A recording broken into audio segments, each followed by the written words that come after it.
Fala, minha galera do canal Audiolivros. E antes da gente começar o audiolivro de hoje, eu vou pedir para você se inscrever no canal, ativar o sininho das notificações, para você ficar a par de todos os nossos vídeos. Aqui, gente, são vídeos 3 vezes por semana. Beleza? Quinta, sexta e sábado. Punham comida num canto para que os macacos pudessem comer se abandonassem o experimento. Para aqueles macacos que não tinham desenvolvido um hábito forte, as distrações funcionaram. Eles saíam das cadeiras, iam embora da sala e nunca olhavam para trás. Não tinham aprendido a ansiar pelo suco. No entanto, uma vez que o macaco desenvolvera um hábito, uma vez que seu cérebro já antecipava a recompensa, as distrações não tinham apelo. O animal ficava ali sentado olhando para o monitor e puxando a alavanca inúmeras vezes, apesar de a oferta de comida ou a oportunidade de sair. A antecipação e o senso de anseio eram tão avassaladores que os macacos ficavam colados às telas, assim como um jogador compulsivo continua no caça-níqueis, muito tempo depois de ter perdido o que ganhou. Isso explica por que os hábitos são tão poderosos. Eles criam anseios neurológicos. Na maior parte das vezes, esses anseios surgem tão gradualmente que não estamos de fato cientes de que eles existem. E por muitas vezes, não enxergamos sua influência. Conforme associamos as deixas a certas recompensas, surge em nosso cérebro um anseio inconsciente que coloca o loop do hábito em movimento. Um pesquisador da Cornell, por exemplo, descobriu o poder com que os anseios relacionados à comida e cheiros podem afetar o comportamento. Quando notou como as lojas da Cinnabon eram posicionadas dentro dos shoppings, a maioria dos vendedores de comida instalava seus quiosques em praças de alimentação.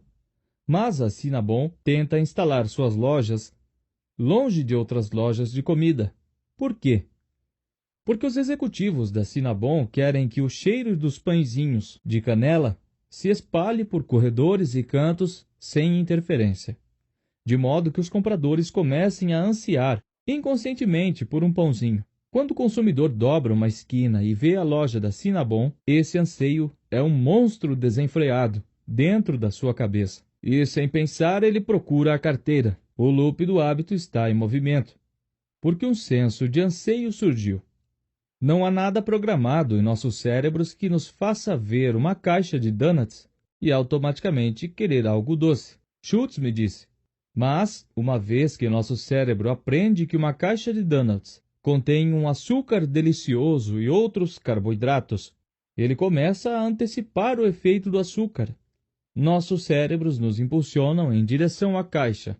Então, se não comermos o donut, vamos nos sentir decepcionados.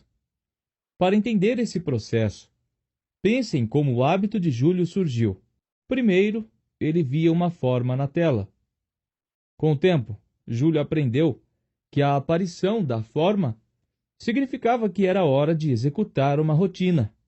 Então ele puxava a alavanca. Como resultado, Júlio recebia uma gota de suco de amora. Isso era uma aprendizagem básica. O hábito só surge assim que Júlio começa a ansiar pelo suco, quando vê a deixa. Como esse anseio existe, Júlio age automaticamente. Ele segue o hábito. É assim que novos hábitos são criados, juntando uma deixa, uma rotina e uma recompensa, e então cultivando o anseio que movimenta o loop. Pense no exemplo do cigarro. Quando um fumante vê uma deixa, digamos um maço de Marlboro, seu cérebro começa a esperar uma dose de nicotina. A simples visão de um cigarro é suficiente para que o cérebro anseie por uma dose de nicotina. Se essa dose não chega, o anseio cresce até que o fumante, sem pensar, estenda a mão e pegue o cigarro. Ou pensemos no e-mail, por exemplo. Quando um computador toca um sininho ou um smartphone vibra com uma nova mensagem, o cérebro começa a antecipar a distração momentânea que abrir um e-mail proporciona. Essa expectativa, se não for satisfeita, pode se acumular, até que uma reunião esteja cheia de executivos irrequietos, conferindo seus Blackberries vibrantes embaixo da mesa.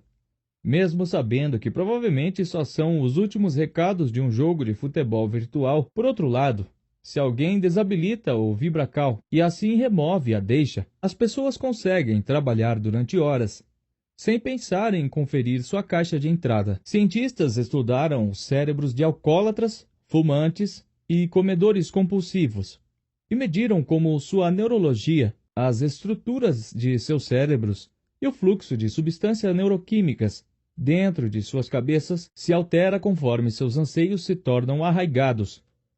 Hábitos especialmente fortes, escreveram 2 pesquisadores da Universidade de Michigan, geram reações semelhantes às de vícios, de modo que o desejo evolui para um anseio obsessivo, que pode forçar nossos cérebros a entrar em piloto automático, mesmo diante de fortes desincentivos, incluindo a perda de reputação, emprego, lar e família. No entanto, esses anseios não têm plena autoridade sobre nós, como explica o próximo capítulo. Há mecanismos que podem nos ajudar a ignorar as tentações, mas para superar o hábito, precisamos reconhecer que o anseio está acionando o comportamento. Se não temos consciência do prazer antecipado, então somos como os compradores que, como se atraídos por uma força invisível, acabam entrando na loja da Cinnabon. Para entender o poder dos anseios na criação de hábitos, pensemos em como surgem os hábitos de fazer exercícios. Em 2002, pesquisadores da Universidade do Estado do Novo México queriam entender por que as pessoas se exercitam habitualmente. Eles estudaram 266 indivíduos, a maioria dos quais se exercitava pelo menos 3 vezes por semana. O que descobriram era que muitos deles tinham começado a correr ou levantar pesos quase por um capricho, ou porque de repente tinham tempo livre, ou queriam lidar com tensões inesperadas em suas vidas. No entanto, o motivo de eles continuarem, de isso se tornar um hábito, era devido a uma recompensa específica pela qual começaram a ansiar. Em um grupo, 92% das pessoas disseram que se exercitavam habitualmente porque aquilo as fazia se sentirem bem. Elas passaram a esperar e ansiar pelas endorfinas e outras substâncias neuroquímicas que uma sessão de exercícios proporcionava. Em outro grupo, 67% das pessoas disseram que fazer exercícios lhe dava uma sensação de realização. Elas tinham passado a ansiar por um senso reiterado de triunfo, proveniente do ato de acompanhar seu desempenho. E essa autorrecompensa bastava para transformar a atividade física num hábito. Se você quer começar a correr toda manhã, é essencial que você escolha uma deixa simples, como sempre amarrar os cadarços dos tênis antes do café da manhã, ou deixar suas roupas de corrida ao lado da cama, e uma recompensa clara, como uma guloseima no meio do dia, um senso de realização ao registrar quantos quilômetros você correu, ou a dose de endorfina que uma corrida proporciona. Porém, incontáveis estudos demonstraram que uma deixa e uma recompensa por si sós não são o suficiente para que um novo hábito dure. Só quando seu cérebro começa a nutrir uma expectativa pela recompensa, ansiar pelas endorfinas ou pelo senso de realização, é que o ato de amarrar os cadarços dos tênis de corrida toda a manhã se tornará automático. A deixa, além de deflagrar uma rotina, também precisa deflagrar um anseio para que a recompensa venha. Deixa eu te perguntar sobre um problema que tenho, eu disse a Wolfram Schultz, o neurologista, depois que ele me explicou como o anseio surge. Tenho um filho de 2 anos e quando estou em casa dando o jantar para ele, nuggets de frango e coisas desse tipo, pego um sem pensar. É um hábito. E agora estou ganhando peso. Todo mundo faz isso, disse Schultz. Ele mesmo tem 3 filhos, todos adultos agora. Quando os filhos eram novos, beliscar o jantar deles sem pensar, em alguns aspectos, ele me disse, somos como os macacos. Quando vemos frango ou fritas na mesa, nosso cérebro começa a sentir um prazer antecipado por essa comida. Mesmo se não estamos com fome, nossos cérebros estão ansiando por ela. Francamente, eu nem gosto desse tipo de comida, mas de repente é difícil lutar contra o impulso. E assim que eu como, Sinta essa onda de prazer. Quando o anseio é satisfeito, é humilhante. Mas é assim que os hábitos funcionam. Acho que eu deveria ser grato, ele disse, pois o mesmo processo me levou a criar bons hábitos. Eu trabalho duro porque espero a recompensa de uma descoberta. Me exercito porque espero me sentir bem depois. Só gostaria de ser capaz de escolher melhor. Após a desastrosa entrevista com a mulher dos gatos, a equipe de Drake Stinson, na P&G, começou a procurar ajuda fora dos canais de sempre. Começaram a ler experimentos como aqueles realizados por Wolfram Schultz. Pediram que um professor de Harvard Business School realizassem testes psicológicos para as campanhas publicitárias do Fabergé. Entrevistaram um consumidor após o outro, procurando alguma coisa que lhes desse uma pista de como tornar o Fabergé parte integrante da vida dos consumidores. Um dia eles foram falar com uma mulher num subúrbio, perto de Scottsdale. Ela tinha mais de 40 anos e 4 filhos. Sua casa era limpa, mas não compulsivamente arrumada. Para surpresa dos pesquisadores, ela adorava o Fabergé. Uso todo dia, ela disse. Ah, é? Stinson comentou. A casa não parecia o tipo de lugar com problemas de odores. Não havia nenhum bicho de estimação, ninguém fumava. Como? Que cheiros você está tentando eliminar? Na verdade, eu não uso para cheiros específicos, a mulher disse. Quer dizer, sabe, eu tenho meninos. Eles estão entrando na puberdade, e se eu não limpar o quarto deles, fica com cheiro de vestiário. Mas, na verdade, eu não uso desse jeito. Uso na limpeza normal. Umas 2 borrifadas quando termino de limpar um cômodo. É um jeito gostoso de deixar tudo perfumado com um toque final. Eles perguntaram se podiam observá-la limpando a casa. No quarto, ela fez a cama. Afofou os travesseiros, esticou os lençóis. E então pegou um frasco de Fabergé e borrifou a colcha lisa. Na sala, passou o aspirador de pó, recolheu os sapatos das crianças, endireitou uma mesinha de centro e borrifou o Fabergé num carpete recém-limpo. É gostoso, sabe? Ela disse. Borrifar é como uma mini comemoração quando termina um cômodo. No ritmo em que usava Fabergé, Stinson estimou que ela esvaziaria um frasco a cada 2 semanas. A P&G acumulara milhões de horas de fitas de vídeo de pessoas limpando suas casas ao longo dos anos. Quando os pesquisadores voltaram a Cincinnati, alguns deles passaram uma noite inteira assistindo às fitas. Na manhã seguinte, um dos cientistas pediu que toda a equipe do Fabergé o encontrasse na sala de reuniões. Ele mostrou a fita de uma mulher de 26 anos e com 3 crianças, arrumando uma cama. Ela alisou os lençóis e endireitou um travesseiro. Então sorriu e saiu do quarto. Vocês viram isso? Perguntou o pesquisador entusiasmado. Ele colocou outro trecho. Uma mulher mais nova, morena, estendeu uma colcha colorida. Arrumou um travesseiro e depois sorriu completando sua obra. Olha aí de novo, disse o pesquisador. O próximo trecho mostrava uma mulher em roupas esportivas, arrumando a cozinha e limpando a bancada, antes de fazer um alongamento relaxante. O pesquisador olhou para os colegas. Estão vendo? Ele perguntou. Cada uma delas está fazendo alguma coisa relaxante ou feliz. Quando termina de limpar, ele disse, podemos aproveitar isso. E se o Fabergé fosse uma coisa que acontece no fim de uma rotina de limpeza, e não no começo? E se fosse a parte divertida de deixar uma coisa mais limpa? A equipe de Stinson fez mais um teste. Originalmente, a publicidade do produto era focada em eliminar odores. A empresa imprimiu novos rótulos, que mostravam janelas abertas e lufadas de ar fresco.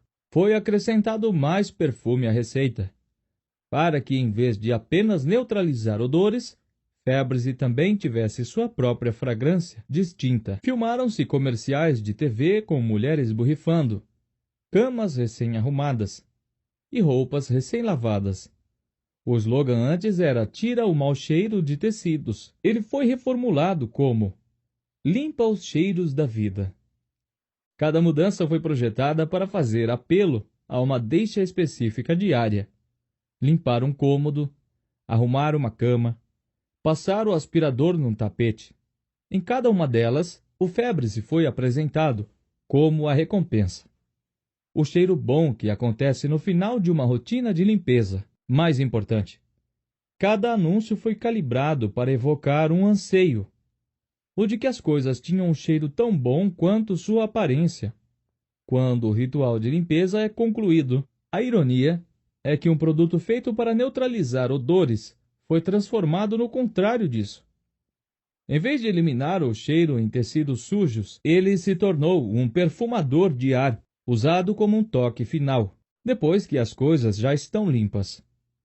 Quando os pesquisadores voltaram às casas dos consumidores, depois de os novos comerciais irem ao ar e os frascos reprojetados serem distribuídos, descobriram que algumas donas de casa, no mercado de teste, tinham começado a ansiar, pelo cheiro do Febreze. Uma mulher disse que quando seu frasco acabava, ela espirrava perfume diluído na roupa lavada. Agora, se eu não sentir um cheiro bom no final, não parece realmente limpo, disse a eles. A guarda florestal com problemas dos gambás nos colocou na direção errada, Stinson me disse. Nos fez pensar que o Febreze teria sucesso oferecendo uma solução para um problema, mas quem quer admitir que a sua própria casa fede? Estávamos encarando a questão toda do jeito errado. Ninguém anseia pela ausência de odores. Por outro lado, muitas pessoas anseiam por um cheiro bom depois que passaram 30 minutos limpando. O relançamento do Febreze aconteceu no verão de 1998. Dentro de 2 meses, as vendas duplicaram. Dentro de um ano, os consumidores tinham gasto mais de 230 milhões de dólares no produto. Desde então, o Febreze gerou dezenas de subprodutos. Perfumadores de ar, velas, sabões para roupa e sprays de cozinha, que ao todo agora são responsáveis por vendas de mais de $1 bilhão ao ano. Por fim, a P&G começou a mencionar para os consumidores que, além de ter um cheiro bom, Febreze também pode eliminar odores. Stinson foi promovido e sua equipe recebeu seu bônus. A fórmula tinha funcionado. Eles haviam encontrado deixas simples e óbvias, tinham definido claramente a recompensa, mas foi só depois de eles criarem uma sensação de anseio, o desejo de fazer com que tudo fique com um cheiro tão bom quanto a aparência, que o Febreze se tornou um sucesso. Esse anseio é uma parte essencial da fórmula para a criação de novos hábitos que Claude Hopkins, o proprietário da Pepsodent, jamais reconheceu. Em seus últimos anos de vida, Hopkins passou a dar palestras. Suas conferências sobre as leis da publicidade científica atraíram milhares de pessoas. Nos palcos, ele muitas vezes se comparava ao Thomas Edison e George Washington e urdia audaciosas previsões para o futuro. Os automóveis voadores apareciam com destaque, porém jamais mencionou anseios ou as raízes neurológicas do loop do hábito. Afinal, ainda se passariam 70 anos antes que os cientistas do MIT e o Wolfram Schultz realizassem seus experimentos. Então, como Hopkins conseguiu criar um hábito tão poderoso de escovação de dentes sem o benefício dessas descobertas? Bem, o fato é que, na verdade, ele se apoiou nos princípios que acabariam sendo descobertos no MIT e no laboratório de Schultz. Mesmo que ninguém soubesse disso na época, as experiências de Hopkins com a Pepsodent não foram tão simples quanto ele narra em suas memórias. Embora tenha se vangloriado de que descobriu na película dental uma deixa incrível, e se gabado de ser o primeiro a oferecer aos consumidores a clara recompensa de dentes bonitos. Na verdade, Hopkins não foi o criador dessa tática, nem de longe. Pensemos, por exemplo, em alguns dos anúncios de outros cremes dentais que já apinhavam as revistas e os jornais, mesmo antes que Hopkins soubesse que a Pepsodent existia. Os ingredientes dessa preparação são especialmente projetados para evitar que depósitos de tártaro se acumulem em volta da base dos dentes, dizia um anúncio do Dr. Sheffield's Creme Dentifrice, um produto anterior à Pepsodent. Limpe essa camada de sujeira. Seu esmalte branco está apenas escondido por uma camada de película, dizia um anúncio que surgiu enquanto Hopkins estava folheando seus livros didáticos de odontologia. O creme dental Sanitol restaura rapidamente a brancura original, removendo a película. O charme de um sorriso encantador depende da beleza dos seus dentes, proclamava um terceiro anúncio. Dentes lindos, lisos como cetim, muitas vezes são o segredo da atração de uma menina bonita. Use o creme dental SS White. Dezenas de outros publicitários já tinham usado a mesma linguagem que a Pepsodent anos antes de Hopkins entrar em campo. Todos seus anúncios tinham prometido remover a película dental, oferecendo belos dentes brancos como recompensa. Nenhum deles tinha funcionado. Mas depois que Hopkins lançou sua campanha, as vendas de Pepsodent foram às alturas.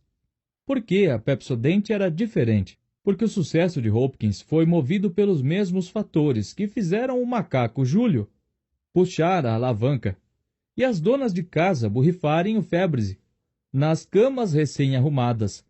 A Pepsodent criou um anseio. Hopkins não gasta nenhum espaço em sua autobiografia discutindo os ingredientes da Pepsodent.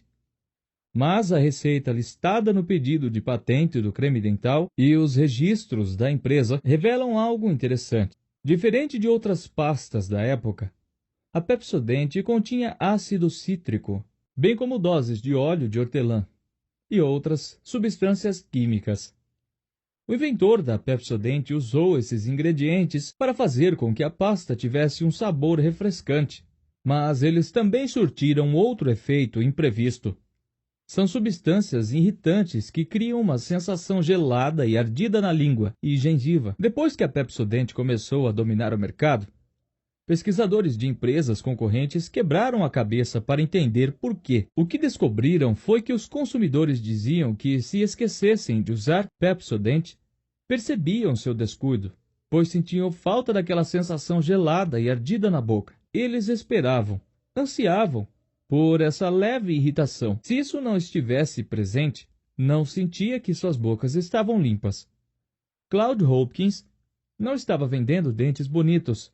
Estava vendendo uma sensação, uma vez que as pessoas passaram a ansiar por esse ardidinho gelado, uma vez que passaram a associar isso à limpeza. Escovar os dentes tornou-se um hábito. Quando outras empresas descobriram o que Hopkins realmente estava vendendo, passaram a imitá-lo. Dentro de poucas décadas, quase todas as pastas de dente continham óleos e produtos químicos que faziam as gengivas arderem. Em pouco tempo, a Pepsodent começou a ser superada em vendas. Mesmo hoje, quase todo creme dental contém aditivos com uma única função: de fazer sua boca arder depois que você escova os dentes. O consumidor precisa de algum tipo de sinal de que um produto está funcionando, me disse Trace Sinclair, gerente de marca dos creme dentais Oral-B e Crest Kids. Podemos fazer um creme dental com sabor de quase tudo: framboesa, chá verde, e contanto que tenha uma sensação gelada e ardida, as pessoas sentem que sua boca está limpa. A sensação ardida não faz o creme dental funcionar melhor, só convence as pessoas de que ele está cumprindo sua função. Qualquer pessoa pode usar essa fórmula básica para criar seus próprios hábitos. Quer fazer mais exercícios? Escolha uma deixa, como ir para a academia assim que acorda, e uma recompensa, como um smoothie depois de cada sessão. Então pense nesse smoothie ou na injeção de endorfina que você vai sentir. Permita-se desfrutar antecipadamente da recompensa. Por fim, esse anseio vai acabar fazendo com que seja mais fácil entrar na academia todo dia. Quer criar um novo hábito alimentar? Quando pesquisadores vinculados ao National Weight Control Registry, Registro Nacional de Controle de Peso, um projeto envolvendo mais de 6.000 pessoas que perderam mais de 13 quilos, estudaram os hábitos de pessoas que tiveram êxito em suas dietas. Descobriram que 78% delas tomavam café de manhã diariamente, uma refeição cuja deixa é um momento do dia. Mas a maioria dessas pessoas também tinha em mente uma recompensa específica para se manter na dieta. Um biquíni que queriam usar ou o orgulho que sentiam ao subir na balança todo dia, algo que elas escolheram com cuidado e realmente queriam. Focavam no anseio por essa recompensa quando as tentações surgiam. Cultivavam o anseio até virar uma pequena obsessão, e seus anseios por essa recompensa, como descobriram os pesquisadores, suplantavam a tentação de largar a dieta. O anseio punha o loop do hábito em movimento. Para empresas, entender a ciência dos anseios é algo revolucionário. Há dezenas de rituais diários que deveríamos realizar todos os dias e que nunca se tornam hábitos. Deveríamos ficar atentos à ingestão de sal e beber mais água. Deveríamos comer mais verduras e legumes e menos gorduras. Deveríamos tomar vitaminas e passar filtro solar. Os fatos não poderiam ser mais claros neste último ponto. Aplicar um pouco de filtro solar no rosto toda manhã reduz significativamente os riscos de câncer de pele.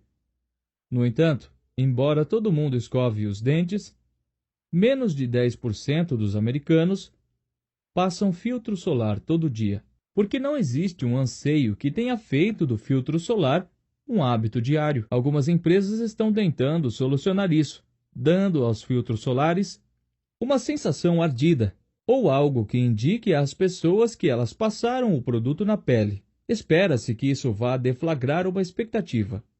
Assim como o anseio pela sensação ardida na boca nos lembra de escovar os dentes.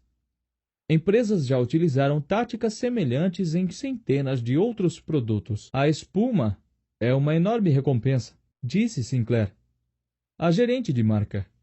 O shampoo não precisa fazer espuma. Mas acrescentamos substâncias espumantes porque as pessoas esperam isso toda vez que lavam o cabelo. Com o sabão em pó é a mesma coisa, e a pasta de dente. Agora toda empresa acrescenta lauril éter, sulfato de sódio, para fazer o creme dental espumar mais. Isso não beneficia em nada a limpeza, mas as pessoas se sentem melhor quando tem um monte de espuma na boca. Uma vez que o cliente começa a criar uma expectativa por essa espuma, o hábito começa a crescer. São os anseios que impulsionam os hábitos. E descobrir como criar um anseio torna mais fácil criar um novo hábito. Isso é tão verdade hoje quanto era quase um século atrás. Toda noite, milhões de pessoas escovam os dentes para ter a sensação ardida na boca. Toda manhã, milhões calçam sapatos de corrida para receber uma injeção de endorfina, pelo qual aprenderam a ansiar. E quando voltam para casa, depois de limpar a cozinha ou arrumar o quarto, alguns deles borrifam um pouco de febre. Capítulo 3. A regra de ouro da mudança de hábito. Por que a transformação acontece? O relógio na outra ponta do campo diz que restam 8 minutos e 19 segundos, quando Tony Dungy, o novo treinador-chefe dos Tampa Bay Buccaneers, um dos piores times da National Football League e talvez da história do futebol americano profissional, começa a sentir um pequeno lampejo de esperança. É o fim de tarde de domingo, 17 de novembro de 1996. Os Buccaneers estão jogando em San Diego contra os Chargers, um time que apareceu no Super Bowl no ano anterior. Os Bucs estão perdendo por 17-16. Eles vêm perdendo o jogo inteiro, vêm perdendo a temporada inteira, vêm perdendo a década inteira. Faz 16 anos que os Buccaneers não vencem um jogo na Costa Oeste. E muitos dos jogadores atuais estavam no ensino fundamental da última vez em que os Bucs tiveram uma temporada vitoriosa. Este ano, até agora, o recorde deles é 2-8. Num desses jogos, o Detroit Lions, um time tão ruim que depois seria descrito como o passado de um time sem futuro, venceu os Bucs por 21-6. E 3 semanas depois derrotou de novo por 27-0. Um comentarista de jornal começou a chamar os Bucs de capacho cor de laranja dos Estados Unidos, referindo-se às cores do time. A ESPN estava prevendo que Dungy, no emprego apenas desde janeiro, pode ser demitido antes do fim do ano. Na lateral do campo, no entanto, enquanto Dungy observa seu time se preparar para o próximo jogo, parece que o sol finalmente surgiu entre as nuvens. Ele não sorri, nunca deixa suas emoções transparecerem durante um jogo. Mas alguma coisa está acontecendo em campo, algo pela qual ele vem trabalhando há anos. Enquanto as vaias da torcida hostil de 50 mil pessoas chovem em cima dele, Tony Dungy vê algo que ninguém mais vê. Ele vê uma prova de que seu plano está começando a dar certo. Tony Dungy estava esperando por aquele emprego fazia uma eternidade. Durante 17 anos, ele rondara as laterais dos campos como treinador assistente, primeiro na Universidade do Minnesota, depois para os Pittsburgh Steelers, depois os Kansas City e depois novamente do Minnesota para os Vikings, 4 vezes na última década. Ele tinha sido convidado para entrevistas em cargos de técnico-chefe em times do NFL. Todas as 4 vezes, as entrevistas não tinham ido bem. Parte do problema era a filosofia de Dung como técnico. Em suas entrevistas de emprego, ele explicava pacientemente sua crença de que o segredo da vitória era mudar os hábitos dos jogadores. Dizia que queria fazer com que os jogadores parassem de tomar tantas decisões durante um jogo. Queria que eles reagissem automaticamente, por hábito. Se ele conseguisse incutir os hábitos certos, seu time venceria. E ponto final. Os campeões não fazem coisas extraordinárias, explicava Dung. Fazem coisas ordinárias, mas as fazem sem pensar, rápido demais para o outro time reagir. Seguem os hábitos que aprenderam. Como? Perguntavam os donos. Você vai criar esses novos hábitos? Ah, não, ele não ia criar novos hábitos, respondia Dung. Os jogadores passavam a vida inteira formando os hábitos que os levaram à NFL. Nenhum atleta vai abandonar esses padrões. Se você quer se tornar um dos nossos patrocinadores para fazer o canal crescer e evoluir mais a cada dia, que também é bom que dá uma motivação para a gente, né, gente? Que nós estamos vendo que vocês estão gostando do nosso conteúdo, tá querendo sempre mais e mais, e assim motiva a gente a entregar sempre mais para vocês, beleza? Eu vou deixar o link aqui na descrição para ver como você pode se tornar um dos nossos patrocinadores, tá certo? E chega de enrolação, né? Vamos direto para o nosso audiolivro. Aproveite, se você gostou, não esquece, larga o dedo no like, coloca um comentário maneiro aí, compartilha no grupo da família, hein? Vamos que vamos. Só porque algum novo treinador mandou. Então, em vez de criar novos hábitos, Dung ia mudar hábitos antigos dos jogadores. E o segredo de mudar velhos hábitos era usar o que já estava dentro da cabeça deles. Os hábitos são um loop de 3 etapas: a deixa, a rotina e a recompensa. E Dung só queria atacar a etapa do meio, a rotina. Ele sabia por experiência que era mais fácil convencer alguém a adotar um novo comportamento se existisse algo familiar no começo e no fim. Sua estratégia como técnico personificava um axioma, uma regra de ouro da mudança de hábito, que, segundo mostraram estudos e mais estudos, está entre as ferramentas mais poderosas para gerar mudanças. Dung reconheceu que nunca se pode realmente eliminar os hábitos ruins. Em vez disso, para mudar um hábito, você precisa manter a velha deixa e oferecer a velha recompensa, mas inserir uma nova rotina. Eis a regra. Se você usa a mesma deixa e fornece a mesma recompensa, pode trocar a rotina e alterar o hábito. Quase todo comportamento pode ser formado se a deixa e a recompensa continuarem as mesmas. A regra de ouro já influenciou tratamentos para alcoolismo, obesidade, transtornos obsessivo-compulsivos e centenas de outros comportamentos destrutivos. E entendê-la pode ajudar qualquer pessoa a mudar seus próprios hábitos. Tentativas de parar de fazer lanches, por exemplo, muitas vezes fracassam, a não ser que haja uma nova rotina para satisfazer as velhas deixas e anseios por recompensa. Um fumante geralmente não consegue largar o vício se não encontrar alguma atividade para substituir os cigarros quando seu anseio por nicotina é deflagrado. 4 vezes Dung explicou sua filosofia baseada nos hábitos para dirigentes de times. 4 vezes eles ouviram educadamente, agradeceram-no por seu tempo e depois contrataram outra pessoa. Então, em 1996, os lamentáveis Buccaneers o chamaram. Dung viajou até Tampa Bay e mais uma vez apresentou seu plano de como eles podiam vencer. Um dia depois da entrevista final, eles lhe ofereceram um emprego. O sistema de Dung acabaria transformando os Bucks num dos times mais vitoriosos da liga. Ele se tornaria o único treinador da história da NFL a chegar às finais em 10 anos consecutivos. O primeiro técnico afro-americano a vencer um Super Bowl. E uma das figuras mais respeitadas do esporte profissional. Suas técnicas como treinador se disseminaram por toda a liga e todo o mundo dos esportes.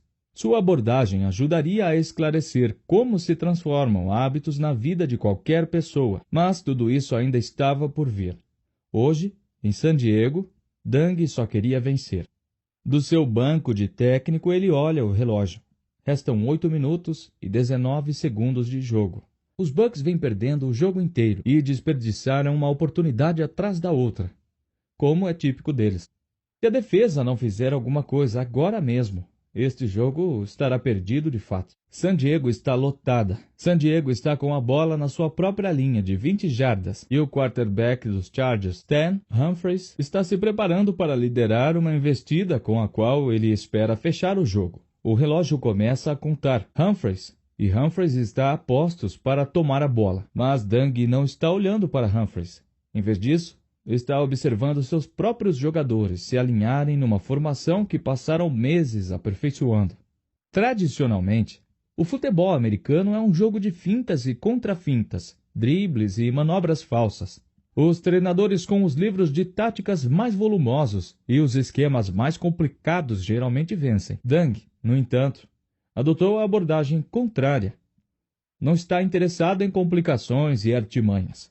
Quando os jogadores da defesa de Dung se alinham, fica óbvio para todo mundo qual tática exatamente eles vão usar. Dung optou por essa abordagem porque, em tese, ele não precisa de artimanhas. Apenas precisa que o seu time seja mais rápido que todos os outros. No futebol americano, os milissegundos importam. Por isso, em vez de ensinar a seus jogadores centenas de formações, ele ensinou-lhes apenas um punhado delas. Mas as praticaram inúmeras vezes, até que os comportamentos se tornassem automáticos. Quando sua estratégia funciona, seus jogadores conseguem avançar numa velocidade insuperável. Mas isso é só quando funciona. Se seus jogadores pensarem demais, hesitarem ou questionarem seus instintos, o sistema cai por terra. E até agora os jogadores de Dung só têm feito besteira.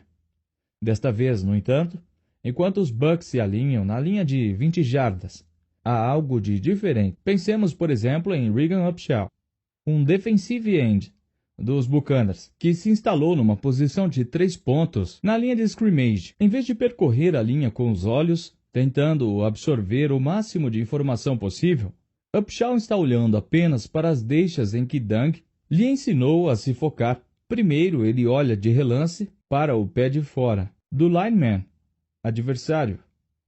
Seus dedos dos pés estão recuados, o que significa que ele está se preparando para bloquear enquanto o quarterback passa. Em seguida, Upshaw olha para os ombros do lineman, voltados levemente para dentro, e o espaço entre ele e o jogador mais próximo, alguns centímetros mais estreito do que o esperado. Upshaw praticou como reagir a cada uma dessas deixas tantas vezes que a essa altura ele não precisa pensar no que fazer, apenas segue seus hábitos.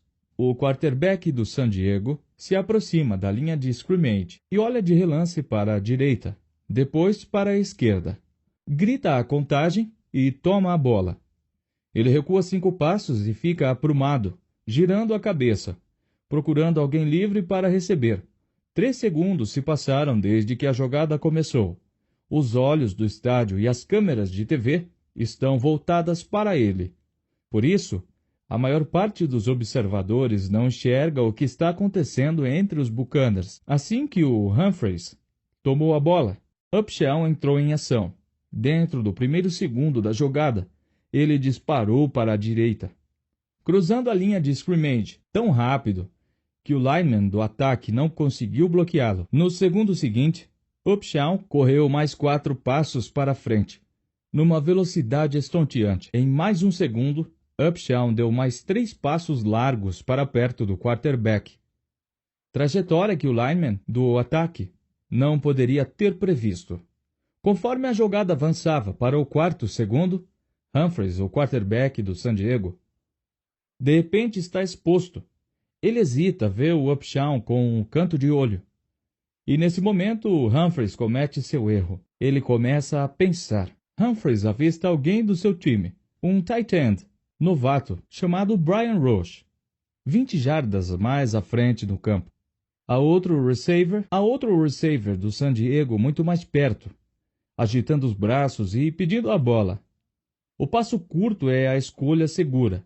Em vez disso, Humphries, sob pressão, executa uma análise de fração de segundo, inclina o braço para trás e lança a bola para Roche. Essa decisão apressada é exatamente o que Dung estava torcendo para acontecer. Assim que a bola está no ar, um safety dos Buccaneers, chamado John Lynch, começa a se mover. A tarefa de Lynch era simples. Quando a jogada começou, ele correu para um ponto específico do campo e ficou esperando sua deixa. Há uma enorme pressão para que ele improvise nessa situação, mas Dung treinou Lynch até que sua rotina virasse automática. E como resultado, quando a bola sai das mãos do quarterback, Lynch está postado a 10 jardas de Roche, esperando enquanto a bola gira no ar. Lynch interpreta suas deixas, a direção do rosto e das mãos do quarterback, o espaçamento entre os receivers, e começa a avançar antes que fique claro onde a bola vai cair. Roche, o receiver do San Diego, pula para frente, mas Lynch o contorna e intercepta o passe. Antes que Roche consiga reagir, Lynch dispara pelo campo afora, rumo à endzone dos Chargers. Os outros Buccaneers estão perfeitamente posicionados para abrir caminho para ele. Lynch corre 10, depois 15, depois 20, depois quase 25 jardas antes de ser finalmente empurrado para fora do campo. A jogada inteira durou menos de 10 segundos. 2 minutos depois, os Bucs marcaram um touchdown, assumindo a liderança pela primeira vez no jogo inteiro. 5 minutos depois, eles fizeram um field goal. Nesse meio tempo, a defesa de Dung bloqueia cada tentativa do San Diego de reverter o placar. Os Buccaneers vencem por 25-17, uma das maiores surpresas da temporada. Ao final do jogo, Lynch e Dung saem do campo juntos. Parece que alguma coisa diferente aconteceu ali, Lynch diz enquanto eles entram no túnel. Estamos começando a acreditar, responde Dung, para entender como o foco de um treinador na mudança de hábitos foi capaz de transformar um time. É necessário olhar para fora do mundo dos esportes. Muito fora, num velho porão no Lower East Side de Nova York, em 1934, onde nasceu um dos maiores e mais bem-sucedidos projetos de mudança de hábito em grande escala. Sentado no porão estava um alcoólatra de 39 anos, chamado Bill Wilson. Anos antes, Wilson tomara seu primeiro gole de álcool durante o acampamento de treinamento para oficiais em New Bedford, Massachusetts, onde ele estava aprendendo a atirar com metralhadoras, antes de ser enviado para a França na Primeira Guerra Mundial. Famílias endinheiradas que moravam perto da base muitas vezes convidavam oficiais para jantar, e certa noite de domingo, Wilson compareceu a uma festa em que foram servidos Haribit e cerveja. Ele tinha 22 anos e nunca tinha experimentado álcool antes. A única coisa educada a se fazer, pareceu a ele, era beber o copo que lhe tinha sido servido. Umas poucas semanas depois, Wilson foi convidado para outro evento elegante. Havia homens de fraque e mulheres flertando. Um mordomo veio e pôs um coquetel do Bronx, uma mistura de gin, vermute seco e doce e suco de laranja, na mão de Wilson. Ele deu um gole e sentiu, como disse depois, que havia encontrado o elixir da vida. Já em meados da década de 1930, tendo voltado da Europa com seu casamento indo de mal a pior, e após ver evaporar a fortuna ganha com a venda de ações, Wilson estava consumindo 3 garrafas de bebida alcoólica por dia. Numa tarde fria de novembro, enquanto estava sentado na penumbra, um velho parceiro de bebidas telefonou. Wilson o convidou para vir à sua casa e preparou uma jarra de suco de abacaxi, com gin. Serviu um copo para o amigo. Seu amigo recusou o drink. Disse que estava sóbrio havia 2 meses. Wilson ficou estupefato. Começou a descrever sua própria luta contra o álcool, incluindo a briga que se envolvera num country club e que lhe custara seu emprego. Disse que tentara parar, mas não conseguia dar conta. Passara por desintoxicação e tomara pílulas. Fizera promessas para sua mulher e entrara para grupos de abstinência. Nada disso tinha funcionado. Como? Perguntou Wilson. Seu amigo conseguira fazer aquilo. Eu tenho uma religião, disse o amigo. Ele falou sobre pecado e tentação, o inferno e o diabo. Perceba que você está no fundo do poço. Admita isso e disponha-se a entregar sua vida nas mãos de Deus. Wilson achou que o cara estava maluco. No verão passado ele era um alcoólatra pirado. Agora, eu suspeitava. Tinha pirado um pouco na religião. Ele escreveu depois. Quando seu amigo foi embora, Wilson tomou o resto da bebida e foi para a cama. Um mês depois, em dezembro de 1934, Wilson se internou no Charles B. Towns Hospital for Drug and Alcohol Addictions, um centro de desintoxicação de alto nível em Manhattan. O médico começou a lhe aplicar infusões de hora em hora de uma droga alucinógena chamada beladona, que na época estava em voga para o tratamento do alcoolismo. Wilson perdia e recuperava a consciência no leito de seu quartinho. Então, num episódio que foi narrado em milhões de encontros em lanchonetes, centros comunitários e porões de igreja, Wilson começou a se contorcer de agonia. Passou dias tendo alucinações. As dores da abstinência o faziam sentir como se insetos estivessem rastejando por sua pele. Ficava tão enjoado que mal conseguia se mexer, mas a dor era intensa demais para ficar parado. Se existe um Deus, que ele se mostre! Wilson gritava para seu quarto vazio. Estou disposto a fazer qualquer coisa, qualquer coisa. Nesse instante, como ele descreveu depois, uma luz branca inundou seu quarto. A dor passou, e ele sentiu como se estivesse no cume de uma montanha. E estava soprando um vento que não era de ar, mas de espírito. E então me veio a revelação súbita de que eu era um homem livre. Lentamente o êxtase foi diminuindo. Fiquei deitado na cama, mas agora, por um tempo, eu estava em outro mundo. Um novo mundo de consciência. Bill Wilson jamais tomaria outro gole de álcool. Durante os 36 anos seguintes, até morrer de enfisema em 1971, ele se dedicaria a fundar, construir e disseminar os Alcoólicos Anônimos, AA, até que se tornasse a maior, mais conhecida e mais bem-sucedida organização de mudança de hábitos do mundo. O número estimado de 2,1 milhões de pessoas procuram ajuda do AA a cada ano, e até 10 milhões de alcoólatras talvez já tenham alcançado a sobriedade através do grupo. Os Alcoólicos Anônimos não funcionam para todo mundo. Os índices de sucesso são difíceis de medir, devido ao anonimato dos participantes, mas milhões dão crédito ao programa por salvar suas vidas.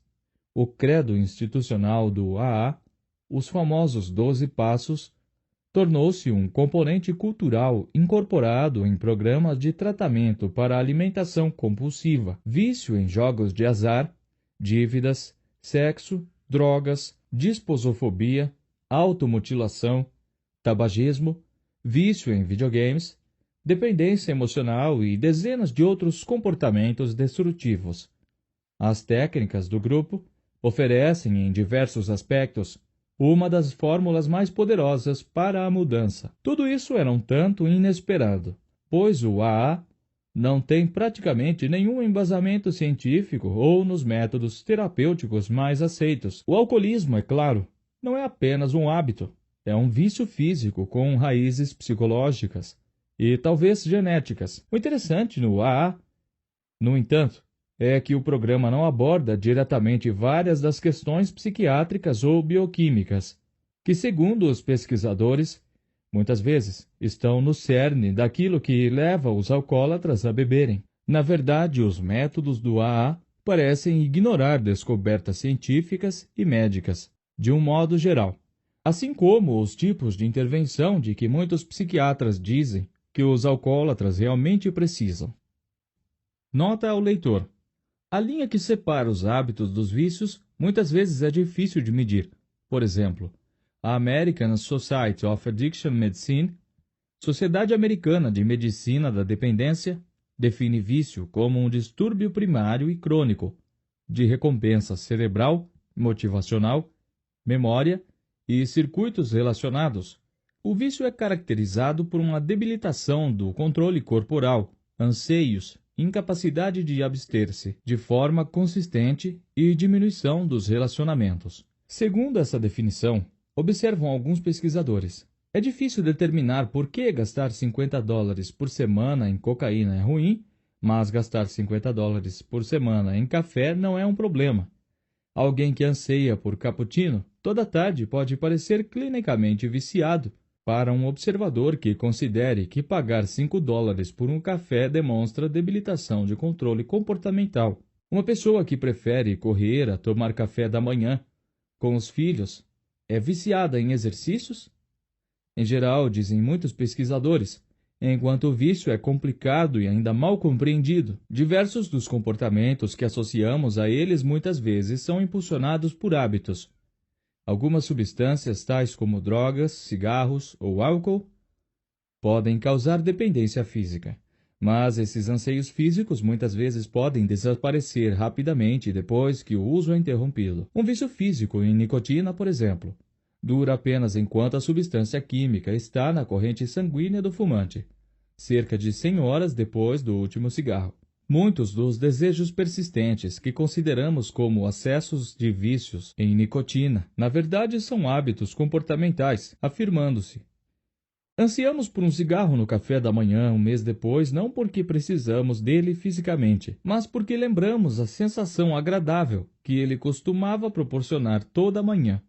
Foi mostrado em estudos clínicos que atacar os comportamentos que consideramos vícios, modificando os hábitos relacionados a eles, é um método de tratamento mais eficaz. Embora valha notar que algumas substâncias químicas, como os opiáceos, podem causar vícios físicos duradouros, e alguns estudos indicam que um pequeno número de pessoas parece predisposto a procurar substâncias viciantes. A despeito de intervenções comportamentais, o número de substâncias que causam vícios físicos de longo prazo, no entanto, é relativamente pequeno. E estima-se que o número de viciados predispostos seja muito menor do que o número de alcoólatras e viciados que procura ajuda. O que a AA oferece, em vez disso, é um método para atacar os hábitos que cercam o consumo do álcool. Os alcoólicos anônimos, em essência, são uma máquina gigante para mudar loops de hábitos. E embora os hábitos associados ao alcoolismo sejam extremos, as lições que o AA fornece demonstram como quase todo hábito, mesmo o mais persistente deles, pode ser mudado. Bill Wilson não leu publicações acadêmicas, nem consultou vários médicos antes de fundar o AA. Poucos anos após alcançar a sobriedade, redigiu os 12 passos, agora célebres, numa noite, sentado na cama. Escolheu o número 12 devido aos 12 apóstolos, e alguns aspectos do programa não são apenas não científicos, como também podem parecer simplesmente bizarros. Pensemos, por exemplo, na insistência do AA para que os alcoólatras compareçam a 90 encontros em 9 dias, um período que parece ter sido escolhido ao acaso, ou no foco intenso do programa na espiritualidade, como é articulado no terceiro passo, que diz que os alcoólatras podem alcançar a sobriedade tomando uma decisão de entregar nossa vontade e nossas vidas aos cuidados de Deus como o compreendemos. 7 dos 12 passos mencionam Deus ou espiritualidade, o que parece insólito para um programa fundado por um ex-agnóstico que durante sua vida inteira foi abertamente hostil à religião institucionalizada. Os encontros do AA não têm uma programação ou plano de atividades pré-definido. Em vez disso, geralmente começam com um membro contando sua história, depois do qual outras pessoas podem opinar. Não há profissionais que orientem as conversas.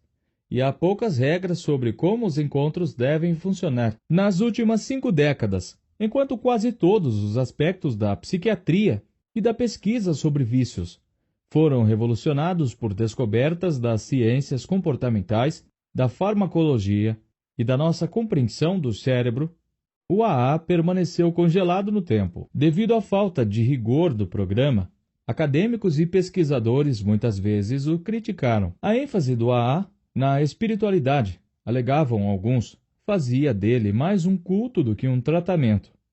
Nos últimos 15 anos, no entanto, uma reavaliação começou. Pesquisadores agora dizem que os métodos do programa fornecem lições valiosas. Estudiosos de Harvard, Yale, da Universidade de Chicago, da Universidade do Novo México e dezenas de outros centros de pesquisa descobriram dentro do AA um tipo de ciência semelhante ao que Tony Dung usou no campo de futebol americano. Suas descobertas endossam a regra de ouro da mudança de hábito. O AA dá certo porque ajuda os alcoólatras a usarem as mesmas deixas e receberem as mesmas recompensas. Mas ele altera a rotina.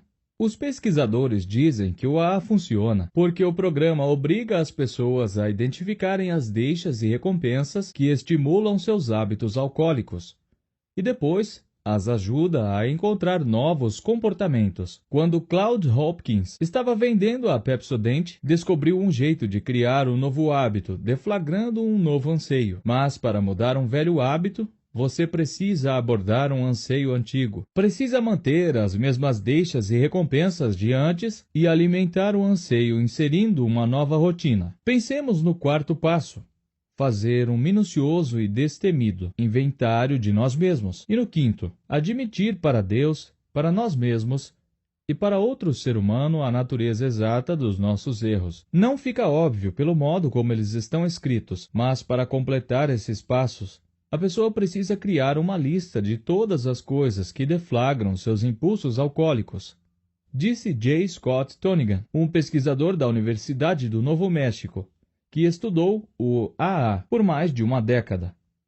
Quando você faz um inventário de si mesmo e está descobrindo todas as coisas que levam você a beber e admitir para outra pessoa todas as coisas ruins que você fez, é um jeito muito bom de se dar conta dos momentos em que tudo saiu de controle. Então, o AA pede que os alcoólatras procurem as recompensas que o álcool lhes proporciona.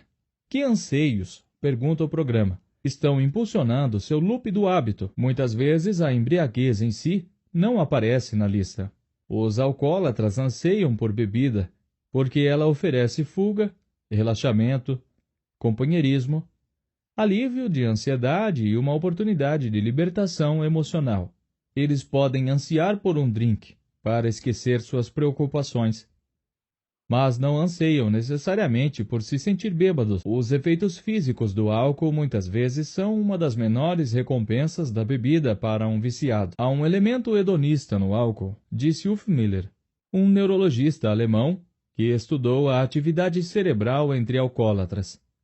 Mas as pessoas também usam o álcool porque querem esquecer alguma coisa ou satisfazer outros anseios. E esses anseios por alívio acontecem em partes do cérebro totalmente diferentes do anseio por prazer físico. Para oferecer aos alcoólatras as mesmas recompensas que obtém num bar, o AA montou um sistema de encontros e companheirismo, o entre aspas padrinho, com quem cada membro trabalha, que se esforça para oferecer tanta fuga, distração e catarse quanto um porre de sexta-feira à noite. Se alguém precisa de alívio, pode consegui-lo falando com seu padrinho ou comparecendo em uma reunião de grupo, em vez de brindar com um parceiro de bebida. O AA força você a criar novas rotinas do que fazer cada noite em vez de beber. Disse Tonigan, você pode relaxar e extravasar suas ansiedades nos encontros, falando sobre elas.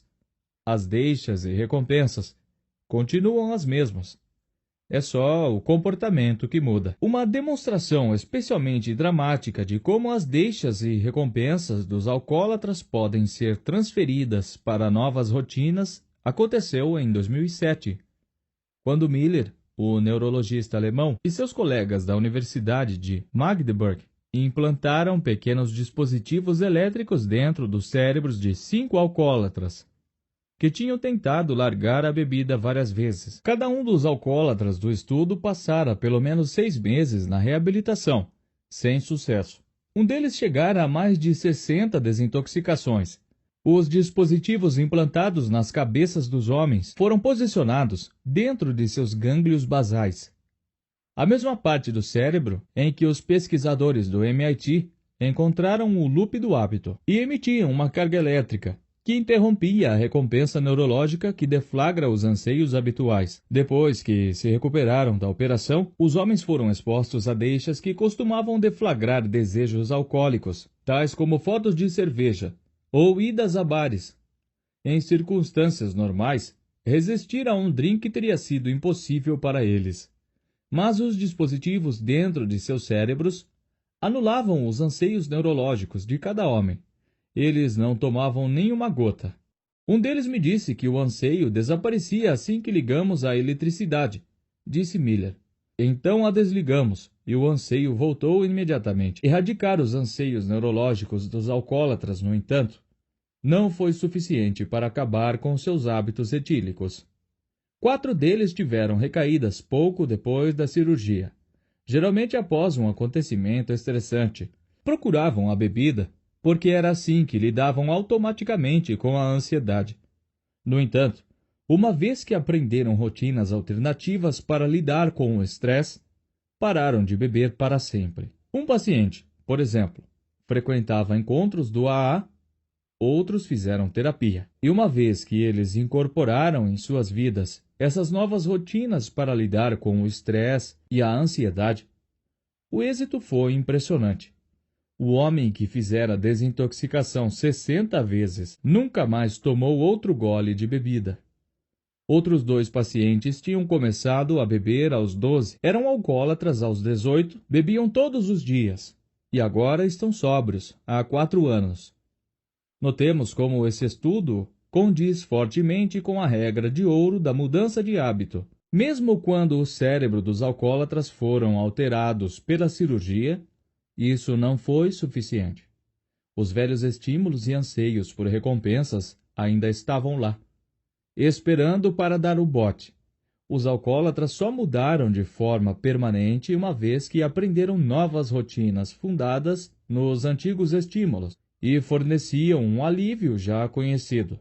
Alguns cérebros são tão viciados em álcool que só uma cirurgia pode deter o vício, disse Miller. Mas essas pessoas também precisam de novas formas de lidar com a vida.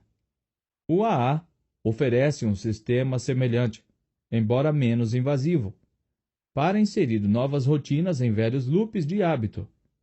Conforme os cientistas começaram a entender como o AA funciona, passaram a aplicar os métodos do programa a outros hábitos, tais como birras de criança de 2 anos, vício em sexo e até mesmo pequenos tiques de comportamento.